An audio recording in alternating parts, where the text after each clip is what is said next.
Welcome to Business Women Australia's radio show, proud station sponsor. I'm Sally Barker, and each week I'll be interviewing a leading member of BWA. These inspiring business leaders are very generous in sharing their stories with us, their insights and their expertise. On the show today, we'll be talking with company directors Jennifer Bryant and Lynn Hawkins. Good morning, ladies. Good morning, Sally. Good morning. Now, today we're going to talk everything leadership. Okay. Now, leadership defined, traits and qualities, and what are the traits of great leadership? So, Lynn, can you give us a bit of a background on leadership and how you get into a leadership role? Well, sometimes we're being put into a leadership role through our career progression. We might have been very good at what we do, technically brilliant, a specialist in a certain area. And, they're the sorts of leaders that find themselves in a management role or general management and been elevated either to partnership of a firm. And so just by virtue of being good at their job, they've become a leader. And Jen and I were talking about this earlier on, in terms of how we do define leadership, because just being put into a role doesn't necessarily mean you're a great leader, and you might have to do some personal investment and professional development to really get the skills to become a great leader. And some people are naturally brilliant leaders and can take people, on a journey or to a place that they normally wouldn't go themselves. So, Jen, you had some interesting ideas about leadership that we were talking about this morning too. So would you say, like you said, some people find themselves all of a sudden in a leadership role, but then others, it has been a bit of a career path for them to get into that position. So are there certain traits a person either has or they need to acquire to be a leader? I'll answer this one. Well, what we've discovered over the years is working with individual business owners and business women, and that ranges from corporates to entrepreneurs, small business owners, mumpreneurs, all those spectrum of women. And so do they need traits? They need to have an influence. They need to have a point of difference. And a self-appointed leader has to have some track record of trustability and stability. So is there things you need to do to be that person? I think you need to have an authentic side to you. People would look at you with those, that sort of longing for more from you, because you've been able to connect with them and they can resonate with what you're saying. So the traits have to come from within. And that's what I've noticed, no matter which sector they're coming from. And if there's people asking you questions and wanting to hang out with you and really abiding by what it is that you're giving them, information or instructions, or just sharing with them all your knowledge, you're either an accidental leader or you're a leader of position, and you put yourself there, or somebody's nominated you and given you an opportunity to actually step into that arena. Certainly, in the corporate world, I've been very, inspired by leaders that have had a really strong, clear vision. I think confidence in their vision and their ability to actually articulate it so that you can buy into it is, I think, one of the most important traits of a great leader. And I think for anyone who's in a leadership role or aspiring to be in a leadership role, to have a clear vision for what the future can look like, and for it to be a vision that people can actually attach to, I think is one of the greatest traits. And communicating that as well. I find that, the greater the leader, the better they are at communicating their vision.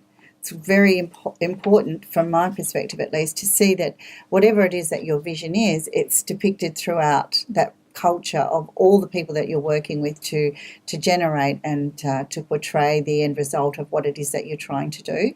So unless you can communicate that to the individuals, they're all mystified as to where you're going, why you're going there, why you're changing things. So the traits, standout trait is definitely communicating that vision and having them buy into it and That's owning right. it. The other, I think, it's interesting when you talk about communication too, because, behind every great leader is an incredible passion for what they do. And in communicating with passion, and purpose, that's where you get that buy-in. So that's So- even with accidental leaders, isn't Yeah, it? absolutely. You can pick a leader who really loves what they do and believes in it. So, you know, that's where I think that people want to follow those kinds of leaders where that passion is infectious. They live by their values too, so it's not a mystical value set. They have this way of showcasing their values just by the way they show up. And I think that demonstrates a really good quality in a leader. And if you're walking the talk, not just in one particular space, but it's seen everywhere you go. So whether you're online, offline, in meetings, it is something that you can believe and trust that that person is the same person, no matter how we see her. She is recognisable as a leader, no matter what she's doing. I think values, you know, really do underpin the great leaders. That the values around honesty and transparency as well. And I think we've been talking a lot about vulnerability in leadership and the courage to actually show yourself as a real human being. I think in this new way of operating, people are really looking for those authentic people who are prepared to actually be honest and to take responsibility for where they maybe even made a poor judgment, to be able to show that so that it's okay to try new things and what have we learnt from that, to be putting themselves up as perfect. And I think that vulnerability and that trueness of humanity is another really important value that we see in really good top leaders that we've been working with. I think that's what's changed. I think that's been the big shift, is where we have seen leaders as having to be perfect and having to be, you know, a different kind of a person. And over the, you know, recent years, we have seen that shift, like you've just been talking about, where people are more vulnerable, they're more genuine, they're more real and transparent. That's right. Although, you know, it's an interesting discussion around authenticity, because we've had some people that are aspiring to be leaders that have taken that view of authenticity to be maybe a little careless too in their communications online. Yes. So it's a real balance, you know, between not going out and having a vent or a rage online, because that's your authentic self, but having a balance around how you very carefully. So it goes back to that trait that Jen was talking about earlier on about the importance of communication. And you have to be really careful, I think, to be always trying to be positive and optimistic in the way that you're putting things forward. So even when you're showing frustration, or you're sharing a vulnerability, that it's still pitched in a leadership tone, which has got to be very professional, positive, and always looking at, well, what have we learnt from that? Well, what do I expect? What am I hoping for? As opposed to, a real sort of frustrated, expose of the innermost untapped or unreserved feelings, So separating emotion quite often from your communications is actually a trait of is probably what sets some leaders above the rest. I think with that in mind, how important is it in terms of coaching, mentorship? I was going to suggest that. Yeah. So a sounding board. So however you depict that. So for instance, I'm very open. And I have my heart on my sleeve, and my leadership style is very warm, but it's also very ouchy. So I usually speak how I speak, and so Lynn's a great sounding board. So I might want to have a rant. I might want to express my concern around something that doesn't necessarily need to go any further. So I think a great trait is to be able to recognise who is your sounding board. Is it a mentor? Is it a business coach? But it's got to be somebody that you can trust, that can say, quite frankly, if you had have let that go, you would have taken, points right out of the game, that your leadership quality would have been diminished, and sometimes that's what people don't recognise, is that it takes a long time to build that back up.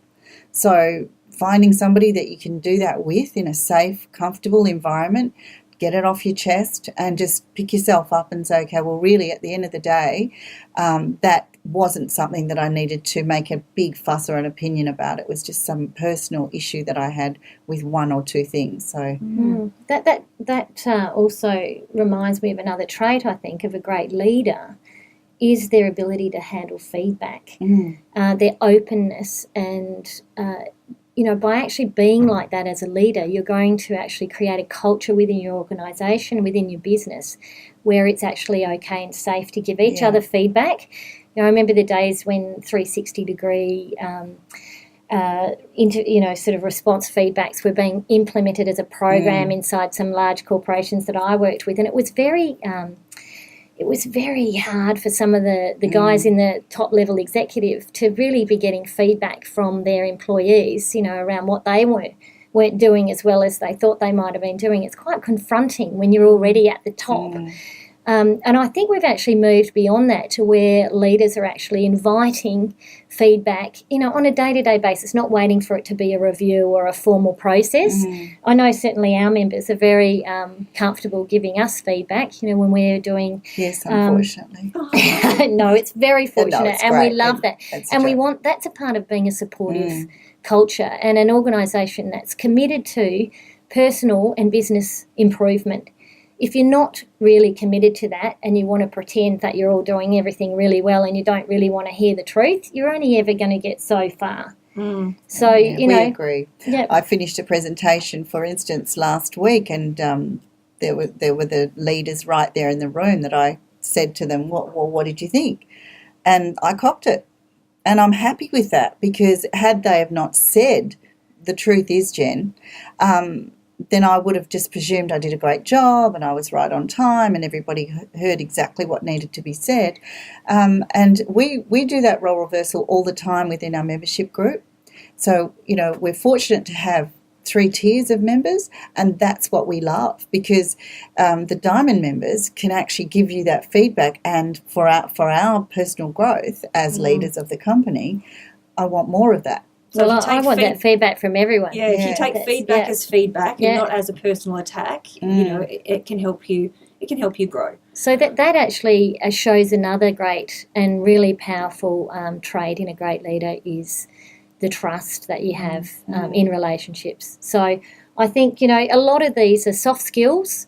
The financial acumen, the business development skills, your ability to manage people, all those other things that make you a good business manager are taken for granted. If you want to go beyond being a great business manager, a great business owner, a great operator, and to become a great leader, it's these amazing soft skills and soft attributes that will actually set you apart. I like that. Leadership is a soft attribute. It I is. like that. Yeah, that's really, nice. really good. Okay, well, thank you, Jennifer Bryan and Lynn Hawkins, Company Directors of Business Women Australia, proud station sponsors, for joining us today on Business Women Australia's radio show.